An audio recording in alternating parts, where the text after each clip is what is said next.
Nous t'adorons,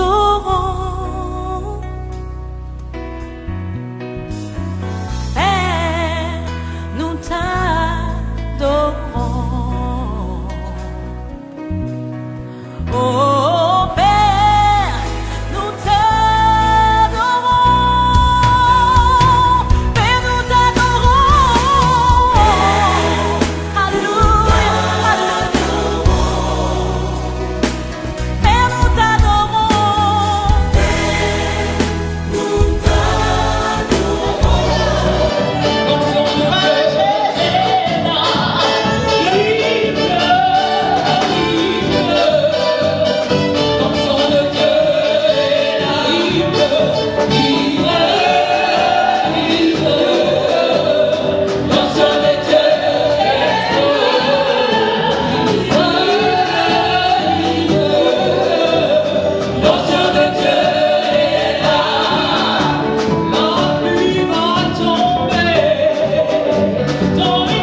jour de Noé, le jour de Lot et le jour du Fils de l'homme.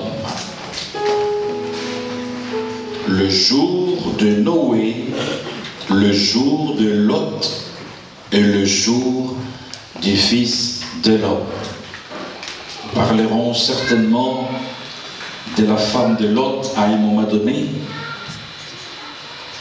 Et nous dirons 2, 3, 4, 5 mots sur le thème général de la convention. Je vais donc vous inviter, mesdames et messieurs, allez avec moi dans le livre de Luc, chapitre 17. Luc, chapitre 17. Luc, chapitre 17, le verset 22. Chers amis, le Seigneur était en face de la curiosité de ses disciples.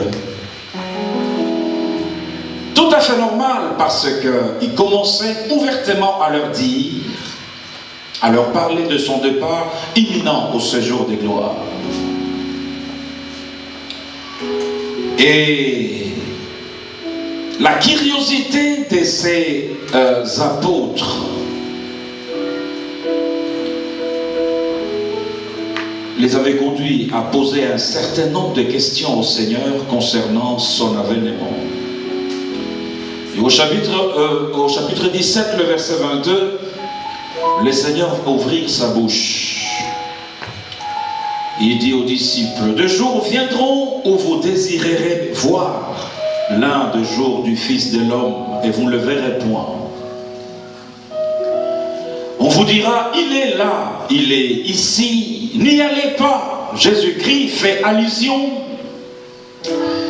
à cette puissance, cet égarement de la séduction du temps de la fin, qui feront que plusieurs prophètes voient le jour, plusieurs faux apôtres, plusieurs faux pasteurs, qui alimenteront la confusion.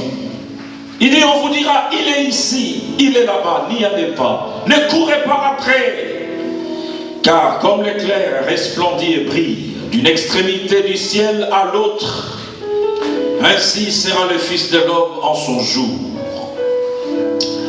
Mais il faut auparavant qu'il souffre beaucoup et qu'il soit rejeté par cette génération. Il dit ceci, ce qui arriva du temps de Noé arrivera de même au jour du Fils de l'homme. Les hommes mangeaient, buvaient, se mariaient leurs enfants, jusqu'au jour où Noé entra dans l'arche. Les déluges vint et les fit tous périr. Il va donc poursuivre en disant, verset 28, ce qui arriva du temps de Lot arrivera pareillement. Ici, le Seigneur utilise une méthode comparative entre trois différentes périodes. La période de Noé, la période de Lot et la période qu'il appelle le jour du Fils de l'homme. En réalité, ce jour-ci que nous appelons le temps de la fin ou les derniers jours. Il dit, les hommes mangeaient, buvaient, achetaient, vendaient, plantaient, bâtissaient. Mais le jour où Lot sortit de Sodome, une pluie de feu et de soufre tomba du ciel et les fit tous périr. Écoutez la conclusion. Il dit, il en sera de même le jour où le Fils de l'homme paraîtra. En ce jour-là, celui qui sera sur le toit et qui aura ses effets dans la maison ne descende pas pour le prendre. Et que celui qui sera dans le champ ne retourne pas non plus en arrière. Souvenez-vous de la femme de Lot. Celui qui cherchera à sauver sa vie la perdra. Et celui qui la perdra la retrouvera. Je vous le dis, en cette nuit-là, de deux personnes qui seront dans un même lit, l'une sera prise, l'autre est laissée. De deux femmes qui moudront les grains ensemble, l'une sera prise, l'autre est laissée. De deux hommes qui seront dans un champ, l'un sera pris, l'autre est laissé. Est-ce qu'on peut dire Amen à la parole de Dieu? Gloire à Dieu, gloire à Dieu, gloire à Dieu. Comme je l'ai dit tantôt, les disciples étaient curieux. Et je suis absolument certain que la même curiosité nous envahit aujourd'hui en raison de tous les signes avant-coureurs, de tous les signes, n'est-ce pas, de tous les événements qui prennent place au cœur des nations. Certainement que nous nous posons un certain nombre de questions sur ce qui arrive sur la planète Terre.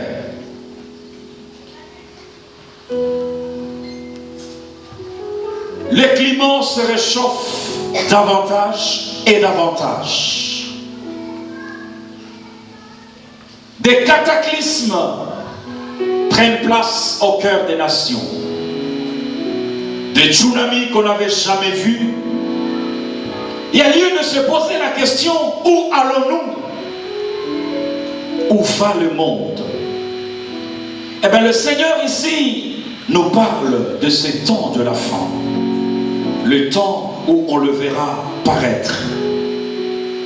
Il va donc utiliser la méthode comparative. Il va donc comparer cette période dans laquelle nous vivons au jour de Noé et au jour de Lot. Il y a donc un premier tableau que Madame va nous balancer. C'est ce tableau-là. Je vais donc, mesdames et messieurs, vous amener à une étude systématique pendant quelques instants de la période de Noé, de la période de Lot. Nous allons essayer de voir ce qui a été à la base du jugement de ces générations perverses. Et nous allons tirer des leçons tout en comparant ces deux périodes tragiques de l'histoire à la période contemporaine dans laquelle nous vivons. Jésus parle de jour de Lot, de Noé, il parle de jour de Lot et il parle de jour du Fils de l'homme. S'il y a moyen d'agrandir un tout petit peu. Mais pour l'instant, je vous convie d'abord de suivre à cette introduction et cet exposé. Lorsqu'il s'agira de vous amener sur les tableaux, eh bien je vous le dirai. Ne soyez pas distraits, c'est un enseignement au cours duquel il y aura suffisamment de projections. Et à la fin, nous allons tous visionner un court métrage, un film sur l'enlèvement de l'Église. Chers amis, pour comprendre ce qui s'est passé à l'époque de Noé, naturellement, il nous faut retourner dans le livre de la Genèse. Genèse chapitre 6e. Nous lirons quelques versets ici et là qui nous aideront à avoir une pensée claire sur ce qui s'était passé à l'époque de Noé. Et nous irons par la suite dans Genèse 18 pour lire l'histoire et tirer les conséquences de ce qui s'était passé à l'époque de Lot. Vous voyez les trois colonnes que nous avons sur les tableaux. La colonne en rouge, la première à ma gauche, les écrits ne sont pas très visibles, mais tu ne peux pas faire mieux, et c'est comme ça.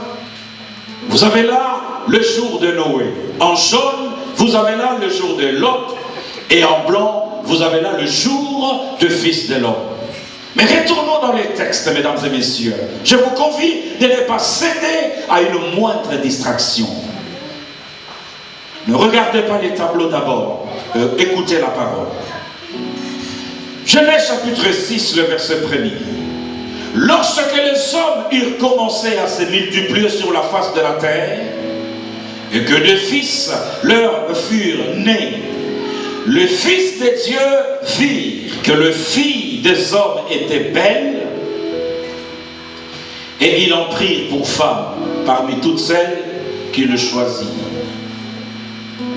Alors l'Éternel dit, verset 3, mon esprit ne restera pas toujours dans l'homme, car l'homme n'est que chair. Les géants étaient sur la terre en ces temps-là, après que le Fils de Dieu firent venus vers le Fils des hommes et qu'elles leur eurent donné des enfants. Ce sont des héros qui furent famés dans l'Antiquité. Verset 5, l'Éternel vit que la méchanceté des hommes était grande sur la terre et que toutes les pensées de leur cœur se portaient chaque jour uniquement vers le mal. L'Éternel s'est repenti d'avoir fait l'homme sur la terre. Il le fit affliger en son cœur. Et l'Éternel dit, j'exterminerai de la face de la terre l'homme que je créai, depuis l'homme jusqu'au bétail, aux reptiles, aux oiseaux du ciel, car je me repens de les avoir créés. Verset 8, mais Noé trouva grâce aux yeux de l'Éternel.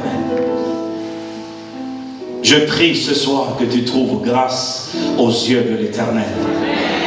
Je termine par le verset 11. La terre était corrompue devant Dieu. La terre était pleine de violence. Et Dieu regarda la terre et voici elle était corrompue, car toute chair avait corrompu sa voix devant l'Éternel. Vous pouvez donc continuer jusqu'au verset 14. Chers amis, aussi horrible que cela puisse paraître, des anges déchus ont quitté le ciel, attirés par la convoitise de la beauté des filles des hommes. Ils ont donc pris des corps humains et ils sont allés vers les filles des hommes. Ils ont fait des enfants que nous appelons les Néphilim. C'est une race de géants qui furent à la base de la corruption de toute la race humaine de cette période de l'histoire. Ces géants avaient jeté l'opprobre sur les nations, avaient corrompu la terre, avaient multiplié le péché, au point que Dieu puisse se repentir. La puissance du péché avait atteint des niveaux tels que Dieu se repent d'avoir créé l'homme. La Bible dit que chaque être humain, depuis l'être humain jusqu'aux animaux, avait corrompu sa voix. L'homme respirait le mal, l'homme respirait le péché.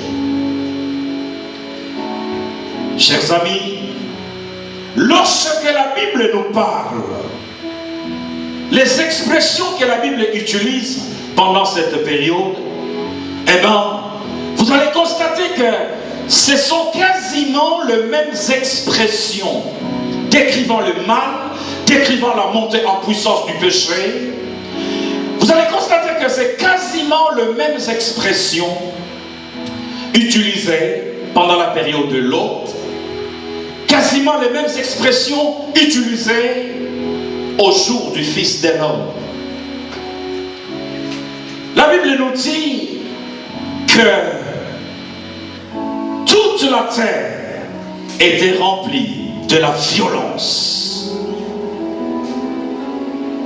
Remplie de la violence.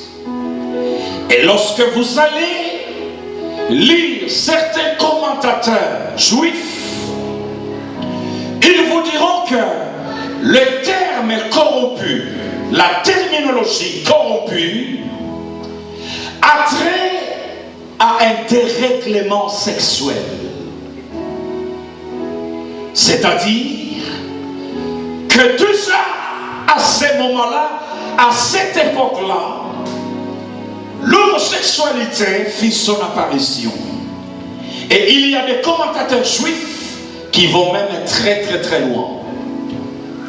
Ces niveaux de violence, ce dérèglement avait aussi atteint le monde animal, au point que Dieu met ensemble l'être humain et la race animale.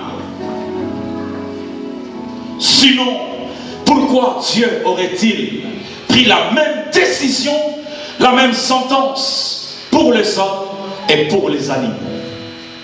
Des commentateurs juifs disent que l'expression corrompue appelle le concept du dérèglement sexuel et de l'idolâtrie. La Bible dit, toute chair ayant corrompu sa voix, même les animaux, même les bêtes sauvages, étaient emportés par cette vague du péché hors norme qui avait frappé à cette période reculée de l'histoire. Chers amis, lorsque vous allez au jour de Lot, vous allez par exemple dans Genèse chapitre 18. Pour ceux qui ont leur Bible, on vient à la convention avec sa Bible. Je sais que vous l'avez dans votre portable.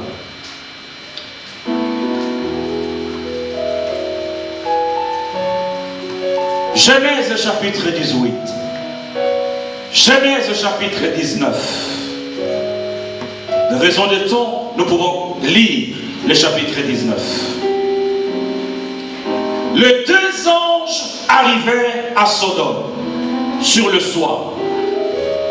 N'oubliez pas que ces deux anges étaient des envoyés du ciel vers Abraham. Ils étaient au nombre de 3. Le premier ange est allé accomplir sa mission en annonçant à Abraham tout ce que vous savez. Il est donc retourné au ciel. Mais les deux autres anges, ils avaient la mission d'aller déclencher le jugement sur Sodome et Gomorrhe. La Bible déclare, les deux anges arrivèrent à Sodome sur le soir. Et Lot était assis à la porte de Sodome. Quand Lot le vit, il s'éleva pour aller au-devant d'eux et se prosternant la face contre terre, puis il dit, « Voici mes seigneurs, entrez, je vous prie, dans la maison de votre serviteur et passez-y la nuit.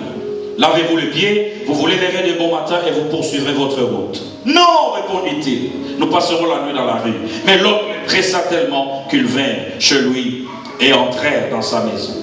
Il leur donna un festin, fit cuire de pain, etc., etc. Maintenant, les versets 4. Il n'était pas encore couché que les gens de la ville, les gens de Sodome, entourèrent la maison. Depuis les enfants jusqu'aux vieillards, toute la population était accourue. Ils appelèrent Lot et ils lui dirent, « Où sont les hommes qui sont rentrés chez toi cette nuit? Fais-les sortir vers nous pour que nous les connaissions. » Lot sortit vers eux à l'entrée de la maison et ferma la porte derrière. Il dit, « Mes frères, je vous prie, ne faites pas le mal. Voici, j'ai 2 filles. » À l'époque de Lot, comme à l'époque de Noé, le péché avait atteint quasiment les mêmes proportions. Ce sont les mêmes termes utilisés à l'époque de Noé. Une perversion hors norme. Une puissance du mal hors pair. Au point que dans la ville de Sodome et Gomorrhe, du plus vieux au plus jeune, tous avaient été emportés par l'homosexualité. Au point que quand ils ont constaté qu'il y avait 2 anges dans la maison de Lot, la Bible dit, du plus vieux au plus jeune, tous accourus devant la maison de Lot. Lot, eh bien, sors ces hommes pour que nous les connaissions. C'est la terminologie utilisée par la Bible. Lot va les supplier. Arrêtez, arrêtez cette folie, arrêtez, arrêtez. Je préfère livrer mes 2 filles vierges au lieu que vous puissiez toucher à ces êtres célestes. Quel niveau d'égarement, quel niveau de perdition, quel niveau de séduction. Et généralement, quand le péché atteint ses proportions, il y a un rejet total de Dieu. et ouvrir le chemin pour partir. Je reviendrai là-dessus tantôt. Et donc si nous avons le tableau, nous allons donc faire une étude comparative. Pendant la période de Noé, l'iniquité, le péché, la perversion avaient atteint de proportions inquiétantes. Et à l'époque de Lot, la Bible dit, l'Éternel dit, les cris contre Sodome et Gomorrhe s'est accru et leur péché est énorme. Lorsque vous allez au jour du Fils de l'homme, Jésus va dire quoi? Il dit plusieurs faux prophètes s'élèveront, ils séduiront beaucoup de gens. Et parce que l'iniquité se sera accrue, la charité des plus grand nombre se refroidira. Mais celui qui persévérera jusqu'à la fin sera sauvé. J'entends pas beaucoup d'amen.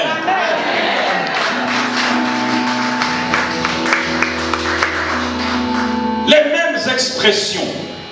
L'iniquité se sera accrue. D'ailleurs, au jour du Fils de l'homme, il y a même une amplification. Quand vous allez lire Paul vous dira, dans les derniers jours, quelques-uns abandonneront la foi pour s'attacher à des esprits séducteurs par l'hypocrisie de faux docteurs marqués au fer rouge. Vous pouvez vous déplacer si vous ne voyez pas. J'aimerais même que vous vous déplacez, choristes. Trouvez un endroit pour que vous soyez certains de voir sur l'écran. Nous sommes venus pour apprendre. Jésus a dit, l'iniquité se sera accrue. L'amour de plusieurs se refroidira. Le mystère de l'iniquité. Je l'avais dit le matin, une pénétration silencieuse du péché. Une pénétration, une montée en puissance du péché. Au temps de Noé, la terre était remplie d'iniquité. Au temps de Lot, toute chair s'était corrompue. Au jour du Fils de l'homme, l'iniquité se sera accrue.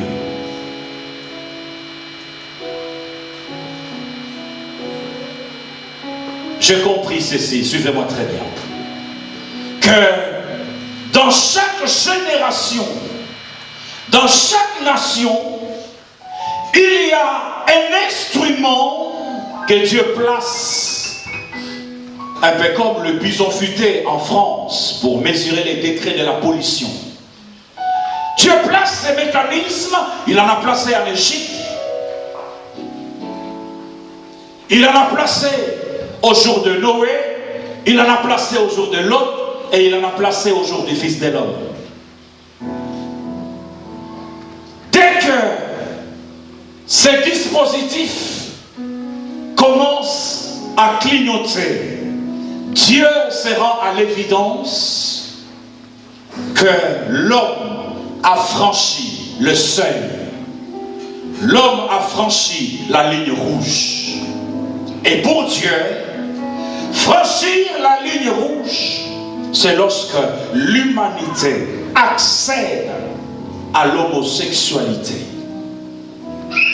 Chers amis, le même cause produisent le même effet. Lorsque la ligne rouge est franchie, Dieu n'a plus le choix, sinon de déclencher le mécanisme du jugement sur cette génération coupable, cette génération victime. Je veux le répéter, la ligne rouge pour Dieu, c'est quand l'homme franchit le seuil de l'homosexualité.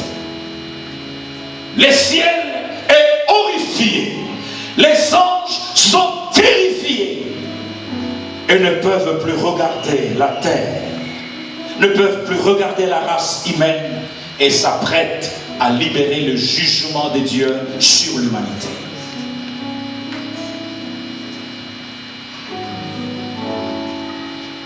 Il en sera ainsi au jour de Noé, au jour de Lot et au jour du Fils de l'homme. Dieu n'avait plus le choix.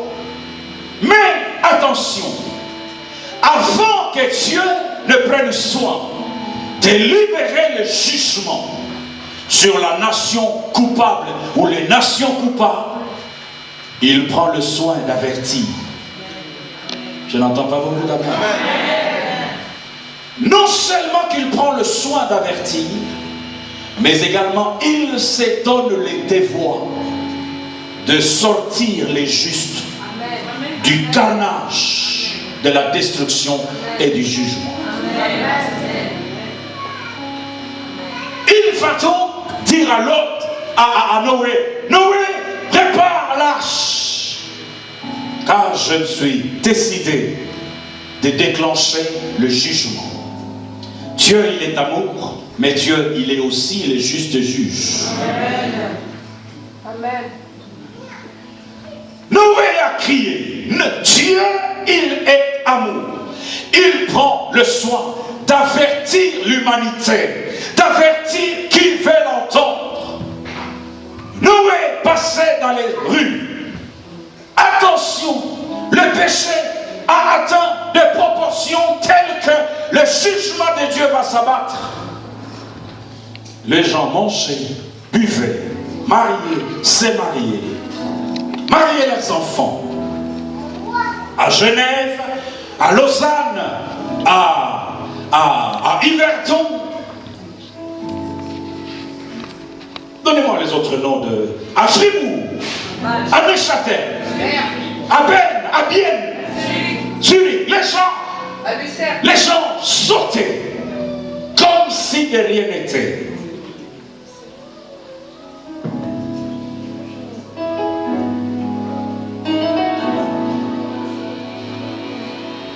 Comme si de rien n'était. La pluie a commencé.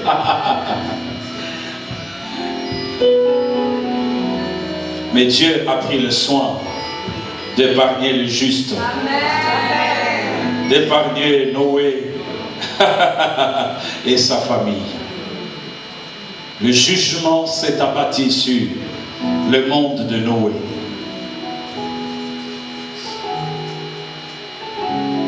Dieu envoie toujours ses prophètes pour avertir le peuple. Yverdon, Dieu vous envoie son prophète. Je suis venu à Yverdon dans un moment où je ne pouvais pas effectuer ces déplacements par rapport à mon travail. Le Seigneur m'a dit, vas-y. Et le président de l'institution qui m'emploie n'a pas hésité un seul instant de me donner l'autorisation. Amen. Dieu vous a envoyé un prophète. Amen. Le jugement s'est abattu. Des dizaines, des centaines de personnes ont péri, alors que Noé le juste était épargné dans l'arche, dans le bateau. Gloire à Dieu. Gloire à Dieu.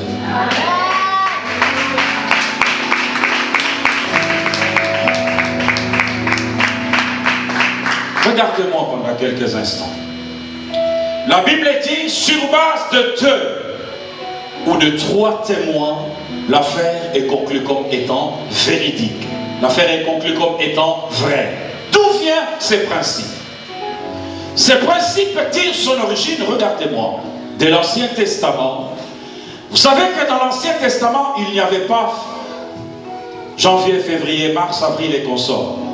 Quand vous allez dans l'Exode, il est dit, Dieu dit le 14e jour du premier mois.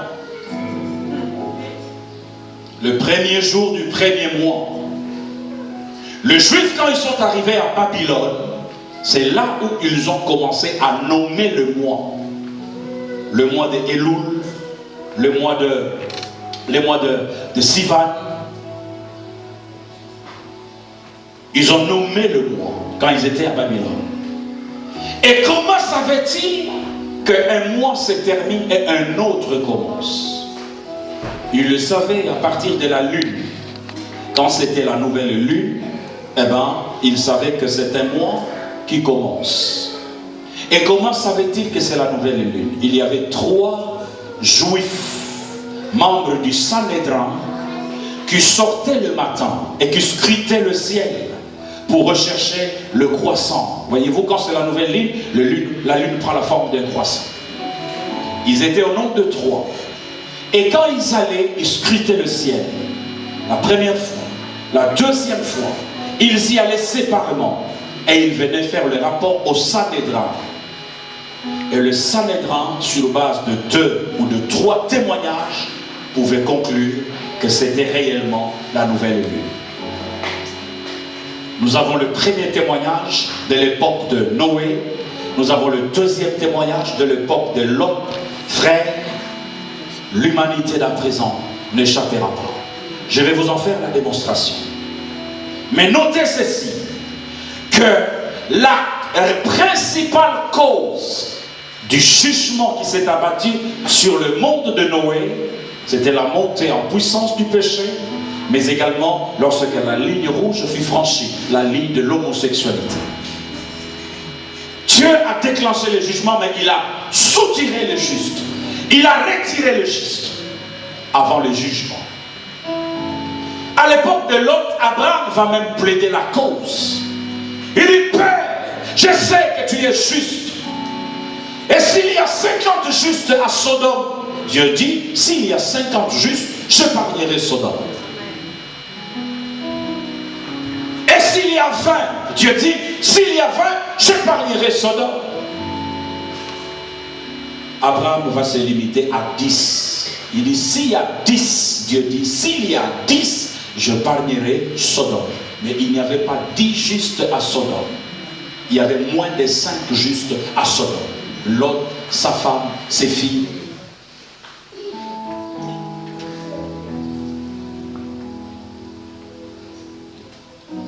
Eh bien, je veux revenir sur ce que l'ange a dit à Lot. Vas-y à la montagne. Ne regarde plus en arrière. Il n'y avait pas plus de 10 justes à Sodome. Eh bien, le mécanisme de la destruction est arrivé cette fois-ci par le feu.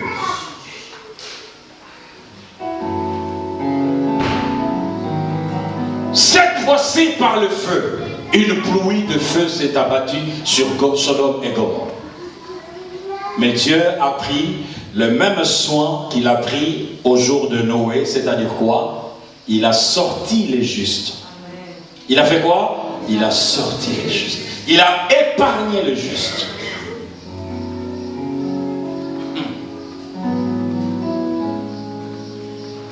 Pouvons-nous, sur base de ces 2 témoignages des Écritures, pouvons-nous établir, sur base de ces hypothèses, pouvons-nous établir une thèse qui correspond au jour du Fils de l'homme?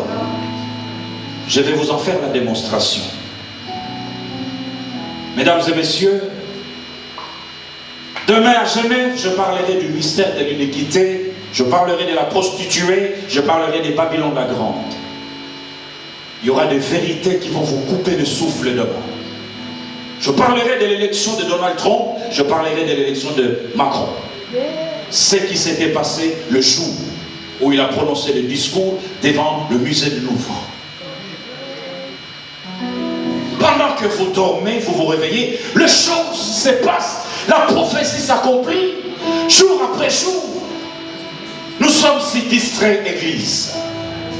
Nous nous critiquons, nous passons le temps à nous critiquer les uns les autres, alors que le diable opère, le diable travaille. Mesdames et messieurs, avons-nous franchi la ligne rouge? Eh bien, oui. Comment le savez-vous, monsieur le prédicateur? Eh bien, donnez-moi vos oreilles. Avons-nous franchi la ligne rouge? L'homosexualité, comme au jour de Noé, comme au jour de Lot? Oui.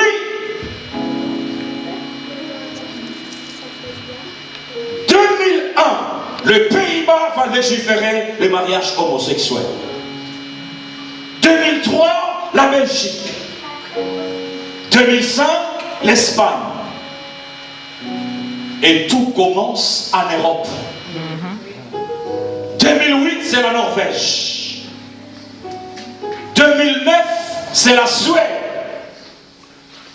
L'église luthérienne suédoise a soutenu la légifération du mariage homosexuel en Suède. 2010, le Portugal. 2010, l'Islande. La première ministre, le jour où le Parlement avait légiféré, la première ministre de l'Islande s'est mariée avec sa compagne. Sa compagne. 2013, l'Angleterre est le pays des Galles. Le pays des grands revenus a succombé à la pression de l'enfer, à la pression du Sheol, en légiférant le mariage homosexuel. Et la France en 2013, c'était ça la condition pour que le monsieur soit élu. Parce que la vérité c'est que, peuple, le pouvoir ne vient pas toujours de vous.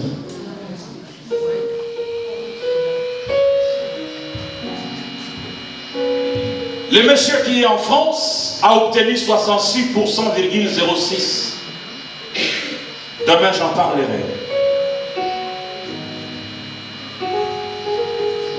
7000 mariages célébrés au 31 décembre 2013 en France. En Amérique, n'en parlons pas. 37 États aux États-Unis. L'Argentine en 2010, l'Uruguay en 2013, l'Afrique du Sud, le Canada en 2005, l'Écosse en 2014.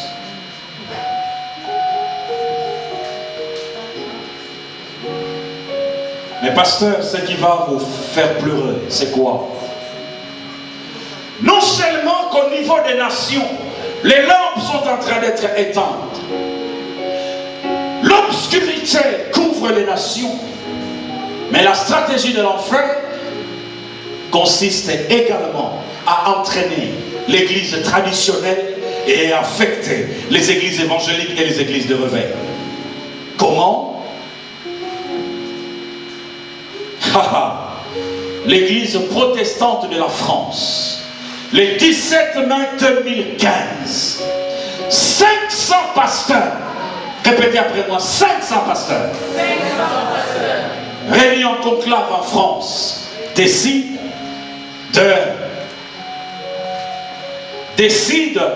de soutenir les pasteurs homosexuels au sein des églises. 500 pasteurs envoûtés au sortir de leur conclave, ils disent ce n'est pas un problème, un pasteur peut être homosexuel.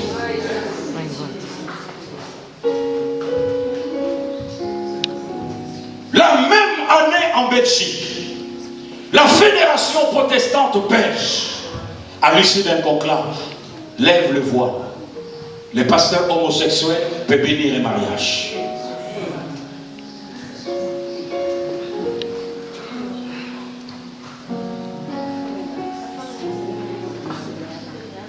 Pire encore, en Israël, il y a un mouvement des rabbins homosexuels.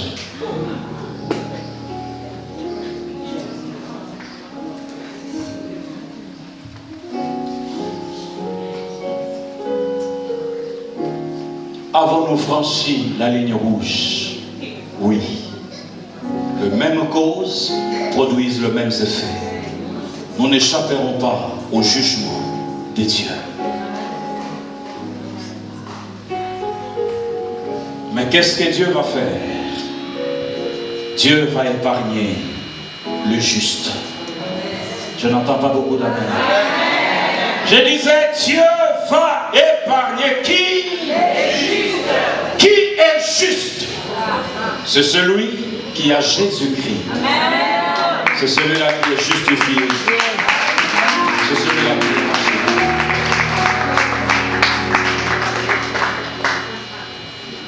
Vous avez en face de vous un spécialiste du livre de l'Apocalypse. J'ai dit que les livres qui sont restés doivent se terminer ce soir. Cet ouvrage parle en partie des événements du temps de la fin.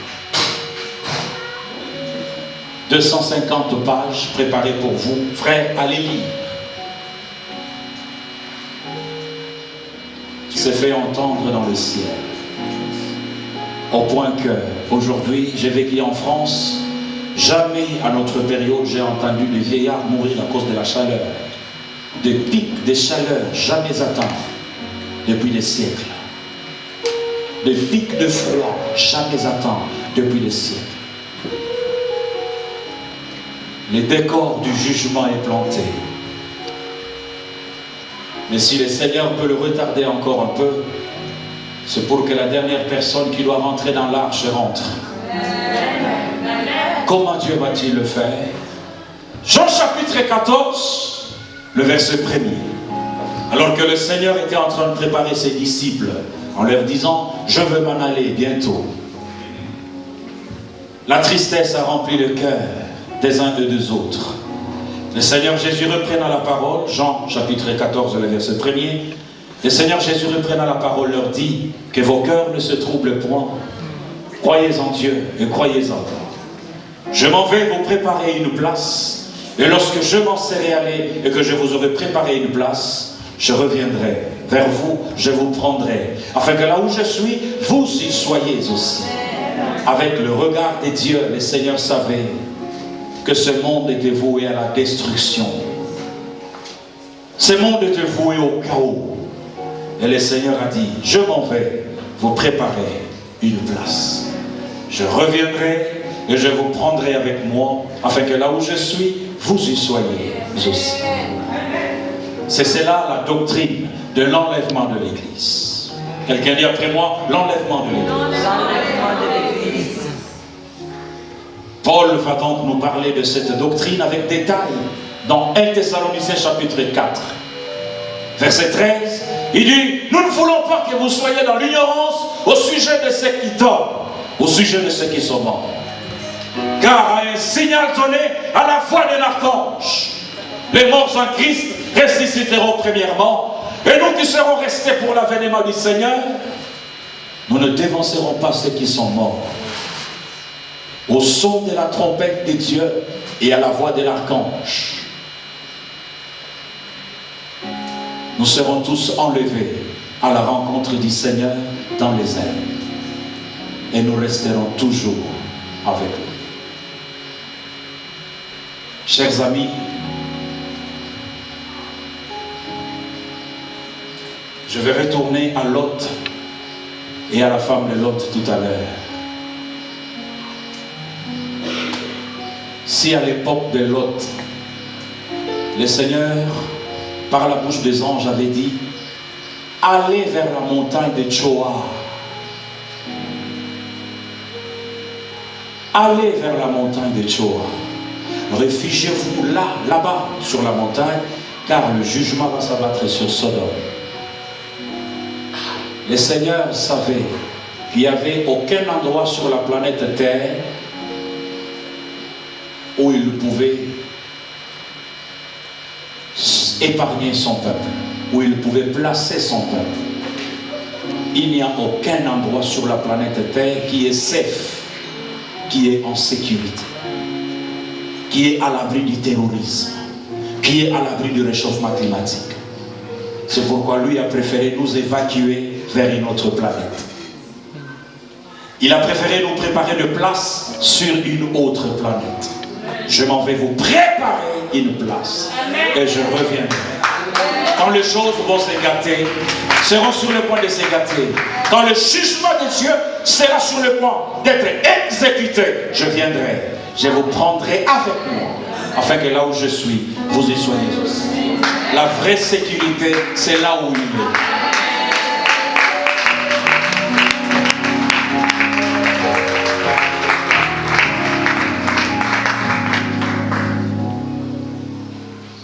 Mesdames et messieurs, l'enlèvement de l'Église, cette doctrine est de moins en moins prêchée dans nos milieux évangéliques. De moins en moins prêchée. À une époque où nous devrions insister là-dessus, en raison des signes des temps qui nous annoncent que le Seigneur est à la porte.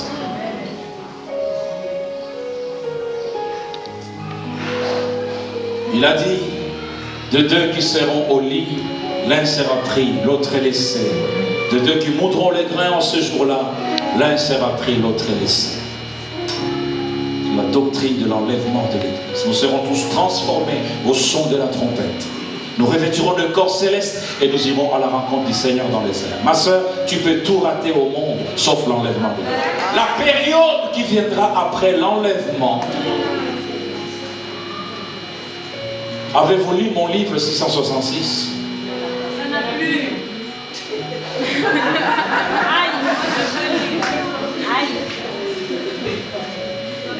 Chaque être humain sera pucé. Un numéro d'identification dans lequel il y aura 666.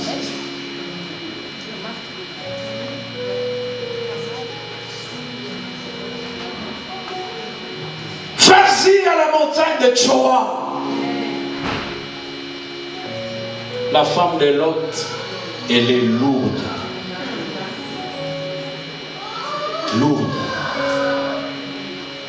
Elle est lourde. Dites après moi, elle est lourde. À Lingala, à un kilo.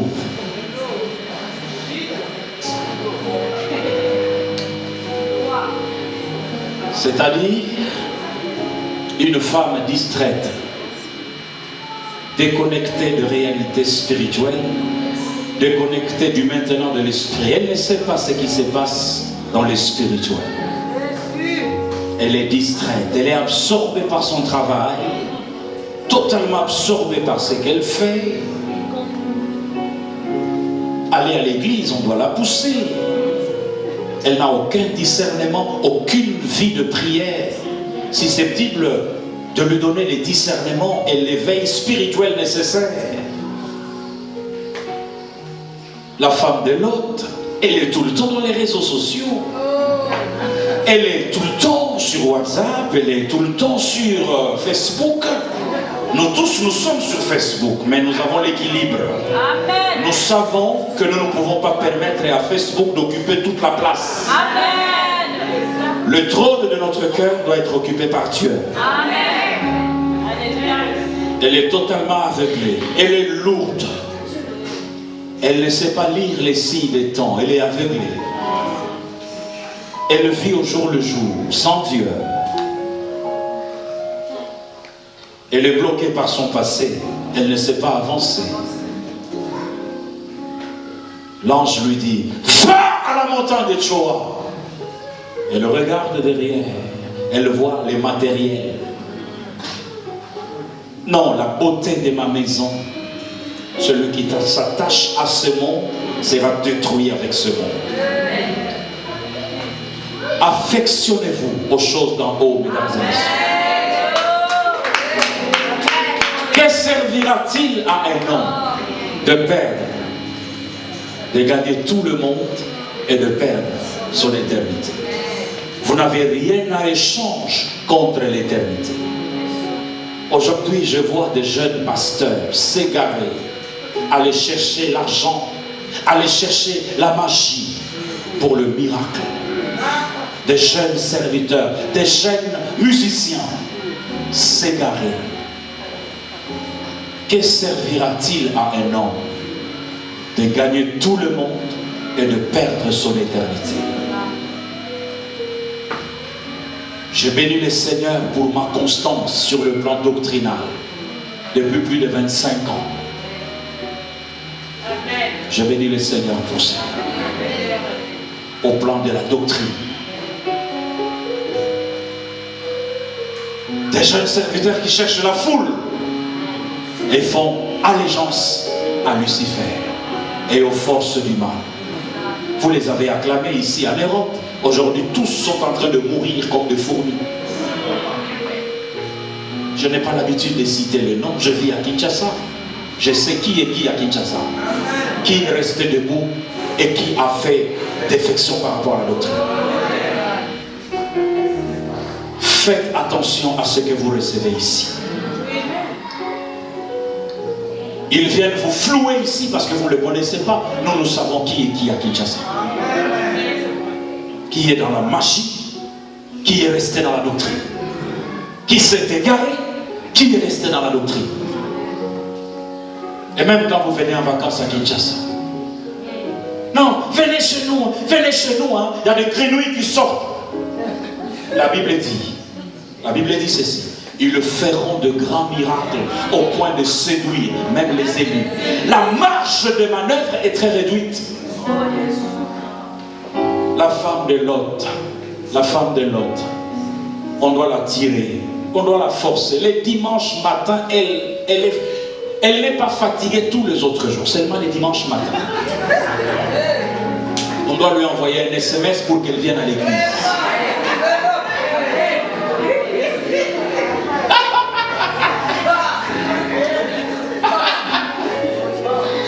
Lève-toi, maman Lot, et va à la montagne de Shoah.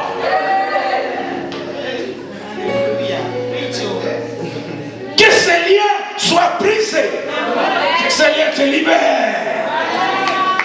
Laisse-toi mouvoir par le Saint-Esprit, car le Maître revient, et il revient très bientôt. Je viens te détacher de cette lourdeur. Vas-y à la montagne de Shoah. John Travolta, vous en Suisse, vous avez bien regardé le film. John Travolta a fait appel à tous les scientifiques, le comité installé par les Nations Unies sur le climat. Ce comité lui a dit, écoutez, tout ce que ces gens disent, c'est trop tard. Le cycle est irréversible. La terre va se chauffer de plus en plus. Madame, le cycle est irréversible. Dans l'institution qui m'emploie à Kinshasa, je suis conseiller en charge de l'environnement. L'année passée, j'étais en mission de service à Nantes, au sommet mondial sur le climat. Tout ce qu'ils disent. D'ailleurs, Donald Trump vient encore compliquer la chose. Il ne veut pas s'aligner derrière la logique de COP21, qui veut que toutes les nations puissent contribuer à la réduction des gaz à effet de serre. Lui dit niet, l'Amérique va continuer à polluer. John Travolta a proposé la construction des maisons sur la planète Mars, parce que convaincu que la terre va se détruire. Mais le Seigneur Jésus le savait bien avant. Il a dit, je m'en vais vous préparer une place. Nous n'aurons pas acheté de parcelles sur la planète Mars. Il est allé nous préparer une place. Il dit, lorsque je m'en serai allé et que je vous aurai préparé une place, je reviendrai. Je vous prendrai avec moi, afin que là où je suis, vous y soyez. Si j'étais à votre place, je vais acclamer le Seigneur.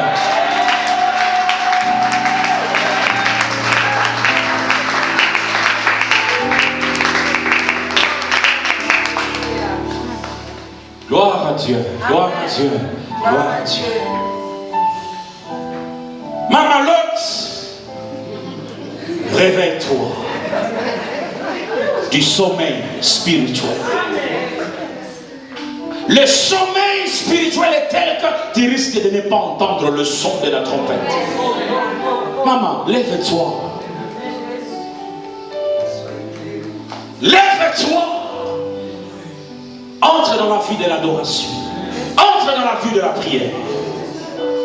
Car la prière réveille nos sens de l'esprit. Dieu t'envoie ces pauvres prophètes pour t'avertir. On nous balance la vidéo sur l'enlèvement de l'Église.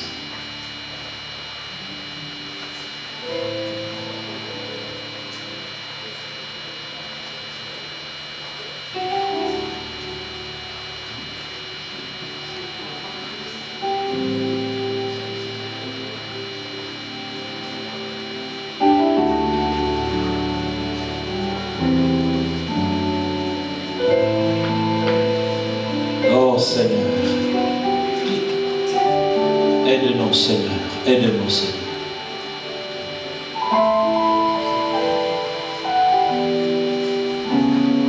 Aide-nous, Seigneur, à nous préparer. Amen.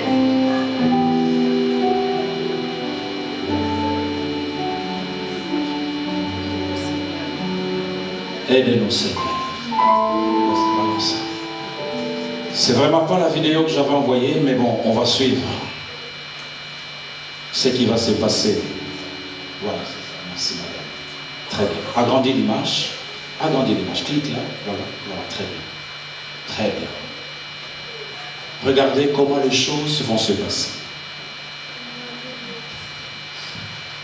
De deux qui seront au lit, l'un sera pris, l'autre est laissé. De deux qui moudront les grains. And void, and darkness was upon the face of the deep. And God said, let there be light. And there was light. And God saw the light, that it was good. Ça se fera en un clin d'œil. En un clin d'œil. La chaîne de télévision TF1, CNN annonceront de brusques disparitions sur toute la surface de la terre. De deux qui seront